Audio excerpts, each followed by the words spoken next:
Amigos, ¿qué tal? Bienvenidos a Cambio de Agujas. Hoy con nosotros se sienta una maquinista aquí en plató, hermana Kristen. ¿Qué tal? ¿Cómo estamos? Muy bien, estoy muy bien, muchas gracias.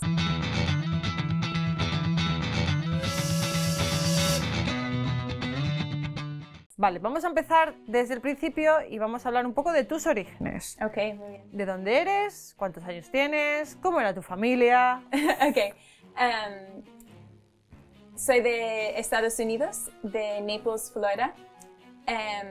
Tengo ahora 28 años y mi familia, bueno, tuve una niñez feliz. Mi familia es católica, pero en realidad fue un poco un catolicismo un poco protestantizado. O sea, yo no rezaba a la Virgen, no llegué a comprender que Jesús estaba en la Eucaristía y no tenía mucha relación con Dios, aunque sí que rezábamos en familia y eso.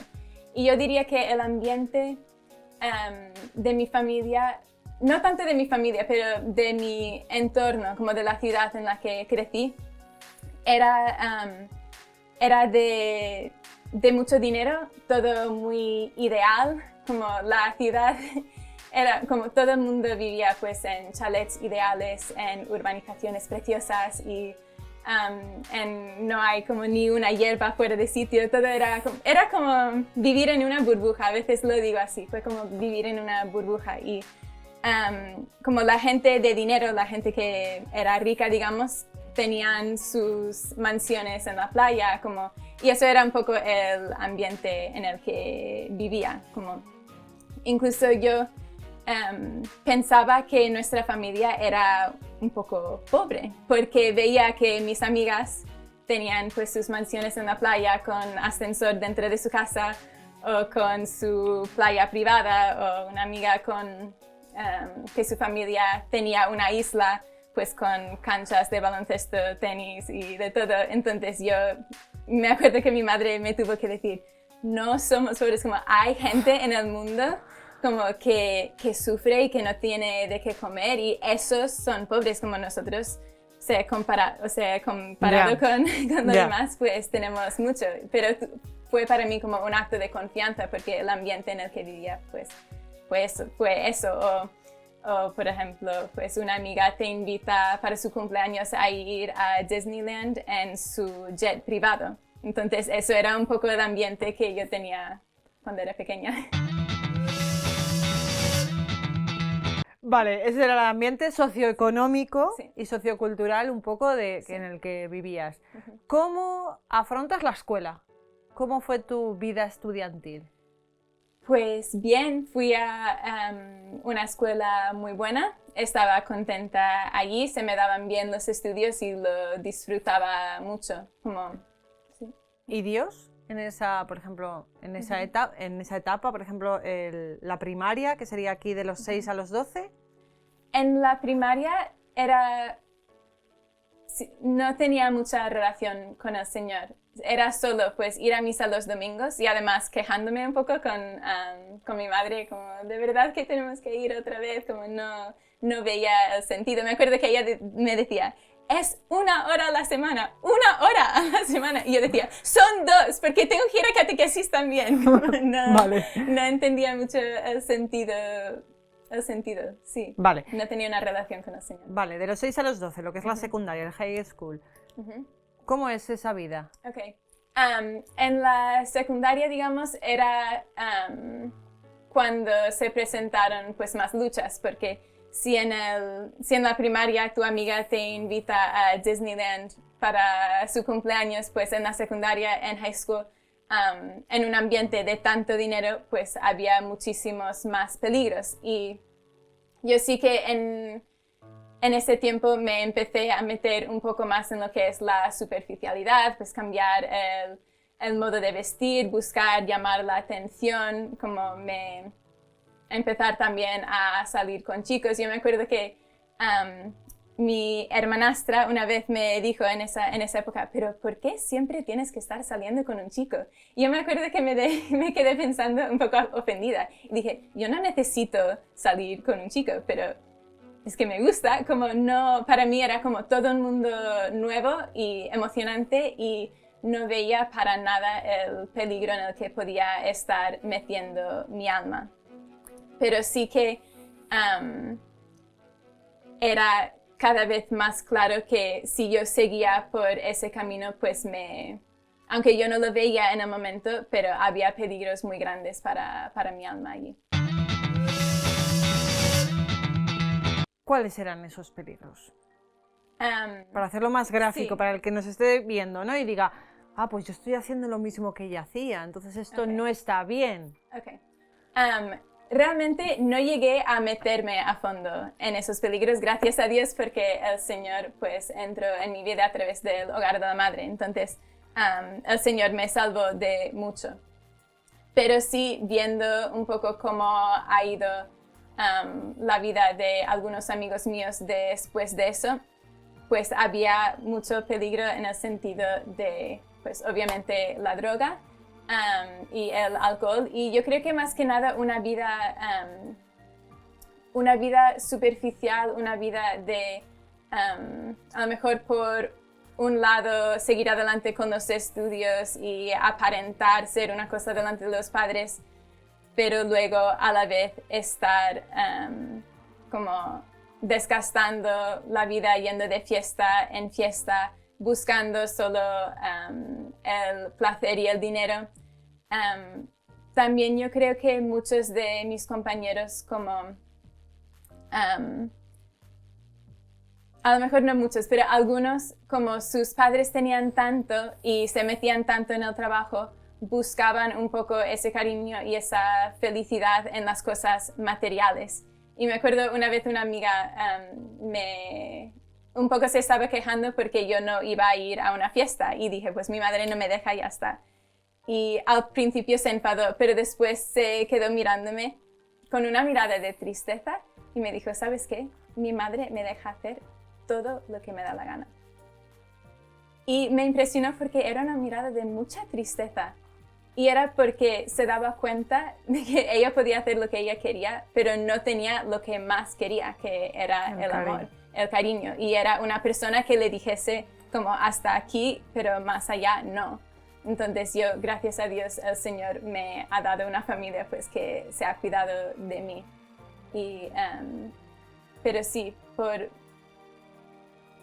digamos que otros peligros, pues en cuanto a lo que es la relación con los chicos, pues yo creo que pasa a muchísimas chicas que tienen esa misma ilusión y pues enamorarse y todo es tan bonito y a lo mejor una chica lo único que está buscando pues es subir a un chico, decirle cuánto le quiere y eso le emociona. Y aunque una chica al principio tenga claro pues hasta aquí, luego se va cediendo y cediendo y cediendo y al final termina pues perdiendo su alma. Entonces yo creo que eso sí que... ¿Cómo surge Dios?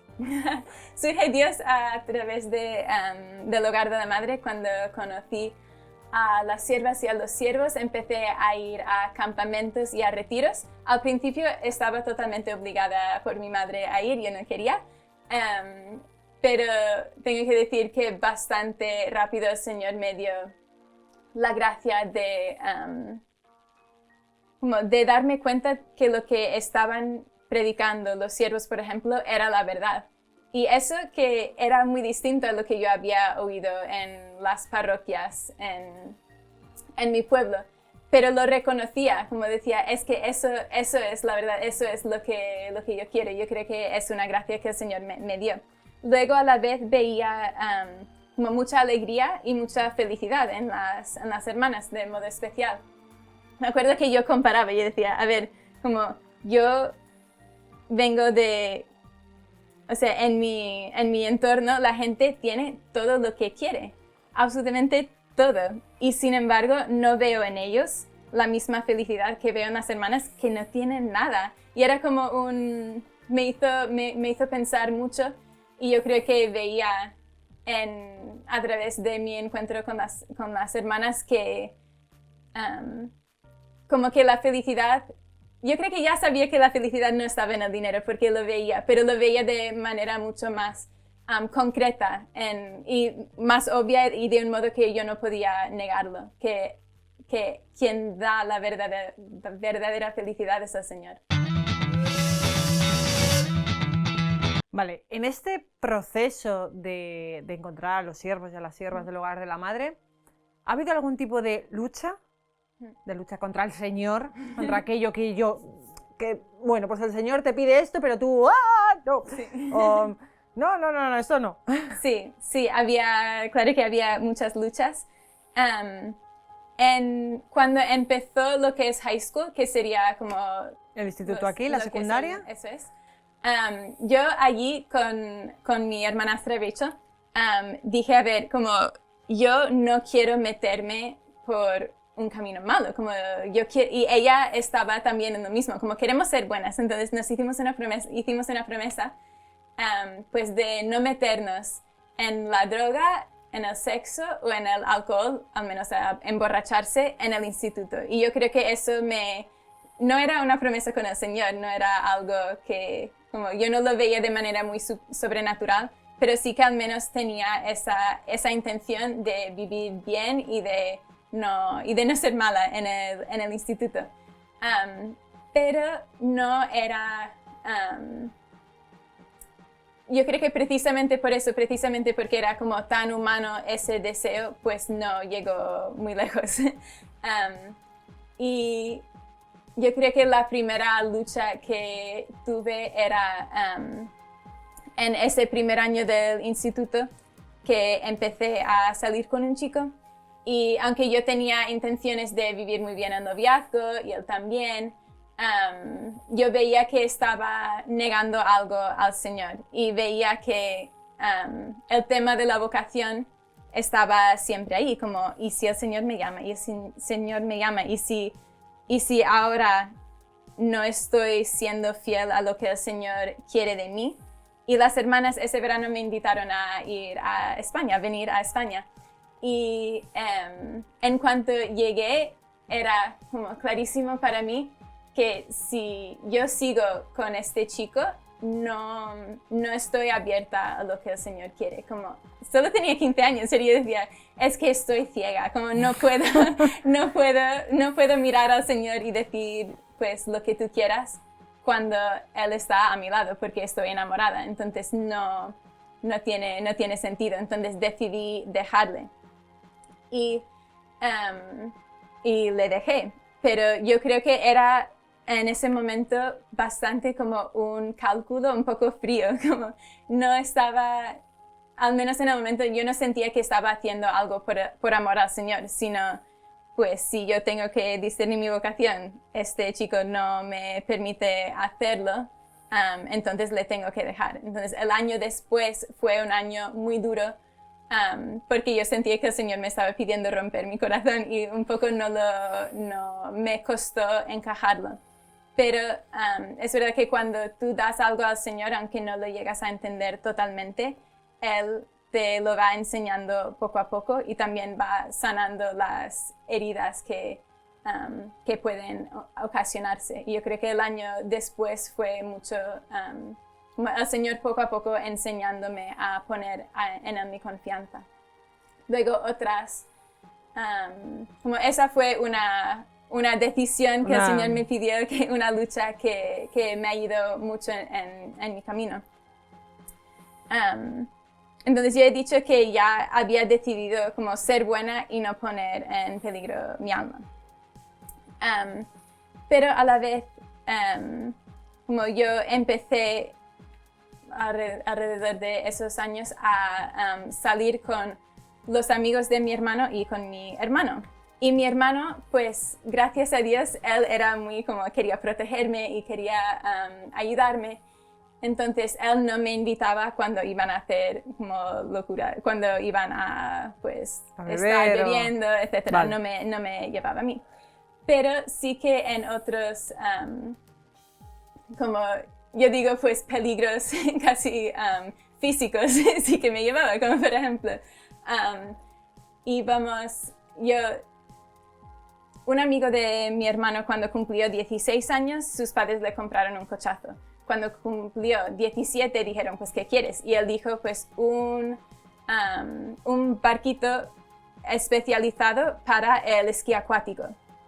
Entonces íbamos los fines de semana pues con mi hermano, en vez de esquí acuático, íbamos en tabla. Es un poco como tabla de nieve, pero detrás del Sí, barquito. como el Padel Sur. Sí, sí. Y yo tenía práctica porque en los inviernos íbamos en tabla de nieve, entonces En sabía snow, un poco vale, hacer snowboard. Sí, pero todo lo que es como ese tipo de deporte, sea en la nieve, sea como me encantaba, me atraía mucho y seguía a mi hermano por donde sea. Como en tabla de nieve, pues si él iba a los saltos, yo le seguía a los saltos, o si él iba en la nieve fresca, pues yo iba detrás de él en la nieve fresca. Y lo mismo en esto, pues.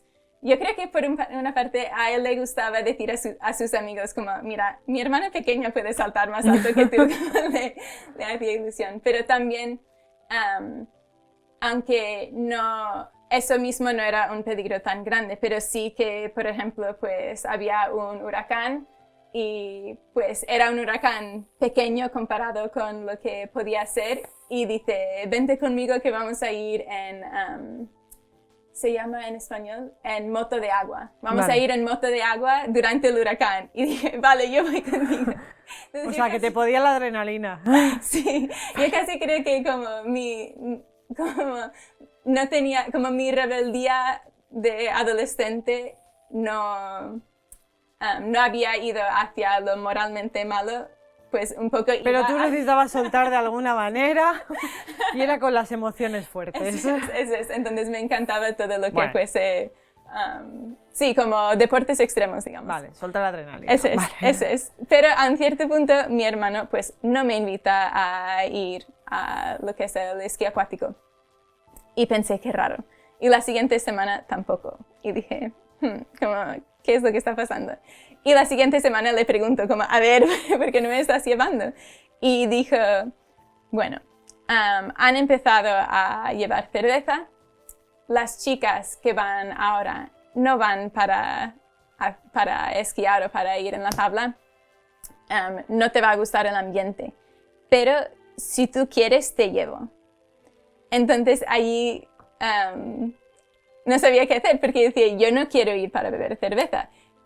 Si yo voy, aunque las demás chicas pues tengan malas intenciones, mi hermano me va a proteger a mí. Entonces yo decía, es que no veo... El peligro. No veo tanto peligro, pero luego a la vez en eso, ahí ya tenía o 16 o 17. Pero ya tenía una relación más cercana con el Señor a través de pues, los campamentos, venía a España en los veranos y el Señor me había ido cambiando poco a poco. Como esa amargura al principio de tener que dejar a mi novio porque a lo mejor tenía vocación, como el Señor había ido poco a poco transformando eso hasta el punto no solo de perder esa amargura, sino que empezaba a desear darme al Señor, como me estaba atrayendo el Señor hacia Él verdaderamente. Entonces, aunque en ese punto no veía un peligro inminente para mi alma, a la vez decía, pero al Señor le va a agradar eso, como al Señor le va a agradar que yo me meta en ese ambiente, como a lo mejor me puede afectar de un modo, como en un modo negativo, aunque no sea esa mi intención. Entonces le dije, pues ya está, no me lleves. También fiándome de él, porque sabía que él me quería. Entonces, si él piensa que no es un buen ambiente, pues ya está. ¿Cómo avanza esta vocación en ese momento? Ok. Yo creo que en ese punto era como, pues Señor, estoy dispuesta a como, sacrificar esta diversión, como divertirme por tu amor. Pero el Señor me iba a pedir más. Y yo creo que la siguiente como gracia fuerte que me ayudó a darme al Señor fue ya en el penúltimo año, cuando tenía 17 años, recién cumplidos. Sí que veía que el Señor me estaba pidiendo más y más y más. Y yo quería dárselo porque pues me quería al Señor, como quería darle lo que Él me estaba pidiendo, aunque me costase. Y una de las... había empezado durante el invierno, que es cuando no tenía deportes, porque yo hacía atletismo. Vale. Y había atletismo pues al principio del año, en el otoño, y luego en invierno nada, y luego en la primavera había otra vez. Entonces en el invierno había empezado a ir a misa con más frecuencia, como también durante la semana. Pero el problema era que la única misa que había por la tarde, la única misa a la que yo podía ir, era a 3/4 de hora de lo de que... casa. Sí, de mi casa y de la escuela. Entonces era muy lejos, pero de eso que no... Yo deseaba recibirle, como tenía sed de recibir al Señor en la Eucaristía, entonces empecé a ir más y más. Y cuando ya iba a empezar el deporte, Vale. pues estaba yendo casi todos los días. Y me venía eso de, como, a ver si, como, yo quiero seguirle recibiendo, pero no puedo dejar Faltar el al deporte. entrenamiento. Sí. Vale. Y empecé a un poco calcular. Como, a ver, yo para poder ir a misa diaria, tendría que dejar de hacer este deporte, tendría que conducir 1 hora y media todos los días. Eso supone dinero también. Ese dinero realmente no es mío, es de mis padres. Tendría que tener menos tiempo para pasar con mi familia, porque no es solo la 1 hora y media de conducir, sino que es también pues, el tiempo de estar ahí en la misa. Yo normalmente me quedaba un rato largo para rezar después, como era muchísimo tiempo. Y también yo estaba tomando materias en el instituto muy difíciles, entonces tenía que calcular estudiar. el tiempo para Sí, estudiar. tenía que estudiar y decía, va a ser también menos tiempo para estudiar. Y lo de estudiar más lo del deporte, eso afecta a lo que son las solicitudes para entrar en las universidades. Y yo tenía intención a ir a una universidad prestigiosa. Entonces yo decía, es que esto va a afectar mi futuro. Como no es solo, me hace ilusión ir a misa, entonces lo voy a hacer. Como, esta es una decisión fuerte. Entonces escribí al padre Henry, que ha fallecido hace poco, y le di toda esa lista. Y decía, a ver, yo tengo este deseo, esta sed de ir a misa, pero mira toda esta lista de razones por las que no es. Y decía, es que no es prudente, como no tiene sentido dejar todo esto para la misa diaria. Y le pregunté qué pensaba él. Y él respondió de una manera muy sencilla y dijo, recibir a Jesús en la Eucaristía todos los días vale eso y muchísimo más. Y me quedé como, ay madre, realmente. Y al principio pensé, yo creo que no ha leído bien toda mi lista, como no sé si, porque era una respuesta tan corta, digo, no sé si realmente se ha dado cuenta de lo que suponía, pero cuando yo miraba otra vez mi lista y miraba otra vez lo que él decía, dije, claro, es que la presencia del Señor en la Eucaristía como, vale muchísimo más que todo eso. Si realmente es Dios y si realmente yo puedo recibirle, es que tiene razón. Como es un argumento irrefutable, como, aunque sea muy sencilla. Entonces allí el Señor, gracias a Dios, también a través de Padre Henry, me dio la gracia de decirle que sí. Y eso suponía realmente ponerme en manos del Señor. Como era para mí una decisión fundamental que me ayudó era como un primer paso en darme completamente al Vale, Señor. porque en ese momento, ¿qué hiciste? O sea, ¿lo dejaste todo? ¿Dejaste el atletismo? ¿Dejé sí. todo? Vale. Sí. Y empecé a ir a misa diaria. Y desde allí, claro, desde cuando recibes al Señor en la Eucaristía todos los días, además teniendo en cuenta todo lo que yo había dejado y que ese acto en sí era un poco como un entregarme al Señor, ya el Señor empezó a hablarme de una manera mucho más fuerte. ¿Cómo lo notaron en tu familia? Quiero decir, claro, tú dejas todo. O sea, tu último año de instituto de high school, ¿lo terminaste? Sí. Vale, lo terminas. O sea, que los estudios los continúas. Dejas el atletismo.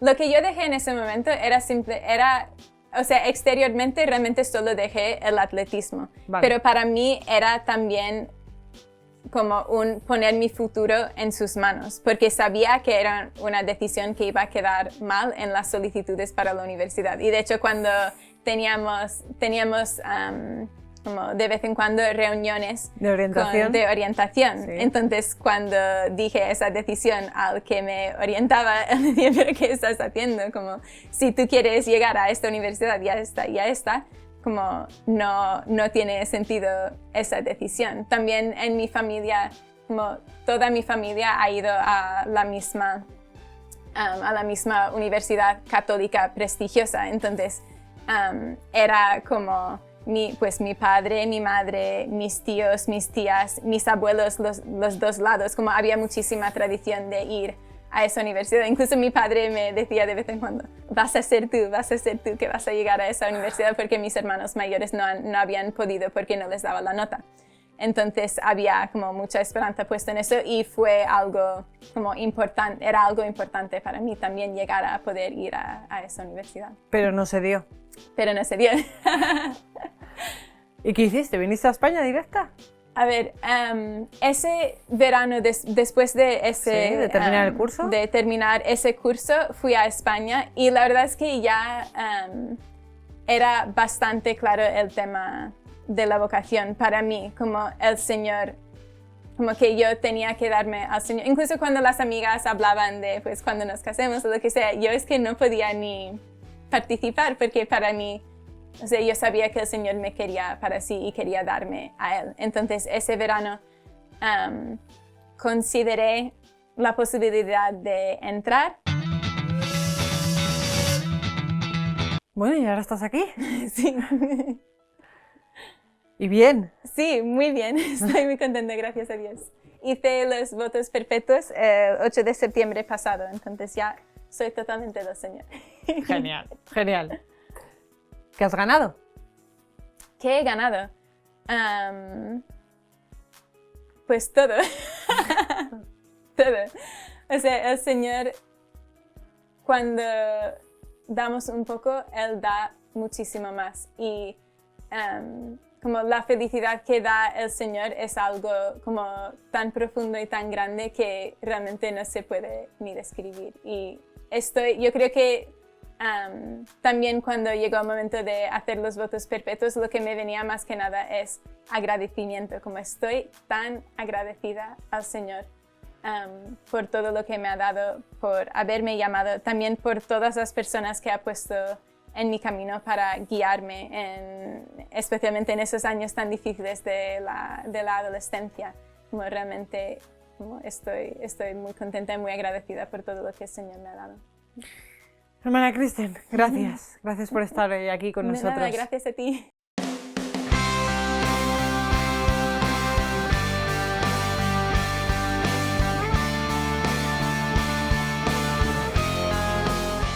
Me he quedado sin tiempo, esto es lo que tiene, que no tengo más tiempo. Gracias por estar hoy aquí con nosotros, gracias.